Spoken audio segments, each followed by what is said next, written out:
Alrighty, today we are working with a square. So a square has a lot of facts about it just because it has all the characteristics of a parallelogram, a rhombus, and a rectangle. We know that all sides are congruent, so all four of these sides are all going to be the same. We know that every vertex angle are right angles, they're going to be 90 degrees. We know that diagonals are congruent, so AC is the same measure as BD. We also know that they're perpendicular, so we have a right angle measure on all four of those intersections right in the middle. We know that the diagonals bisect each other and each vertex. So just like the rhombuses that we worked with, we know that this piece is congruent to this piece. We know that this piece, AE, is congruent to this piece, EC. So using those, I guess, kind of split those into two. So 6 theorems.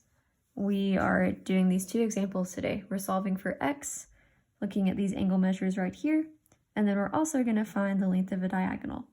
So to start with number 1, whenever we're solving for x, we know that the measure of CBE right here is 5x. We know that ABE is 3x plus 18. We know that all angles in a square are right angles. So what we're going to do is say 5x plus 3x plus 18 is equal to 90. So 5x plus 3x plus 18 equals 90. We're going to combine our like terms. We have 8x plus 18 is equal to 90.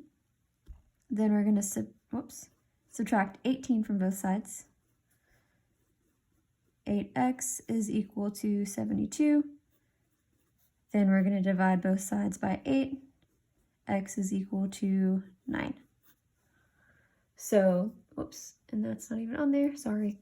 Again, we're adding them. 5x plus 3x plus 18 equals 90. And then from there, it's just solving that basic 2-step equation, subtraction and division. So that's number 1.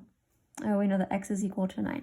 Number 2, we're finding the length of the diagonal when BC is 18 units.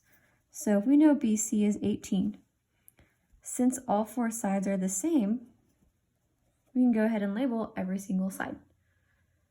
Okay, and we're finding the length of the diagonals. We know they're the same, so we can use AC or BD. What we want to do with number 2, we're using the fact that there are many right triangles in a square.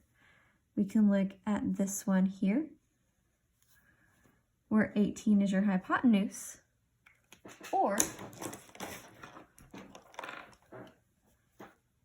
this one, sorry, I'm drawing through the numbers, where your diagonal is your hypotenuse. Okay, so we're going to solve it both ways. All right, so we're going to start with the pink triangle, where 18 is your hypotenuse.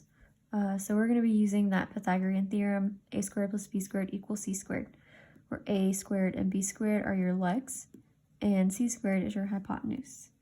So our legs are the same, so we're going to say that is a squared plus a squared. Hypotenuse is going to be 18 squared. Whenever we solve this, it's a little bit different because we are working with those exponents.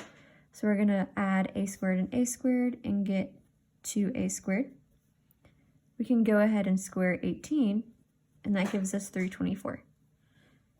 To solve for a, we're going to start by dividing by 2. We have a squared is equal to 162. Remember, whenever we're working with exponents, to get a by itself, or any variable, we take the square root.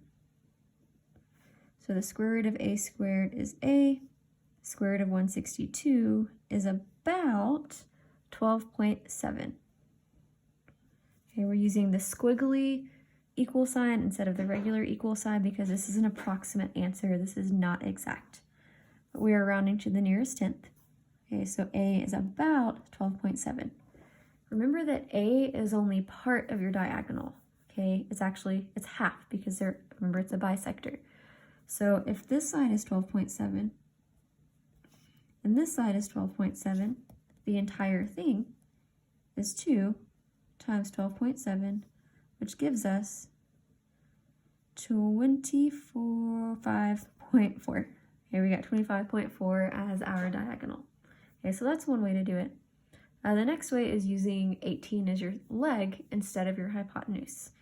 So we're going to say 18 squared plus 18 squared is equal to your diagonal, which in this case is just going to be c squared.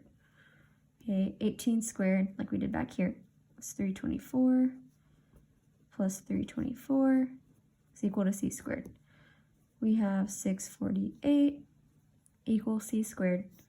Again, to get c by itself, we're going to take the square root of both sides.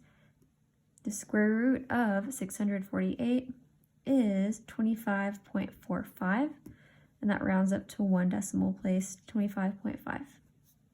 Again, that should be the squigglies because we don't know. We do know, it's an approximate answer. So 25.4 or 25.5, again, depending on which method you use, but we know we can look at our calculator and see that those are the exact same. So that's how we solve for missing sides.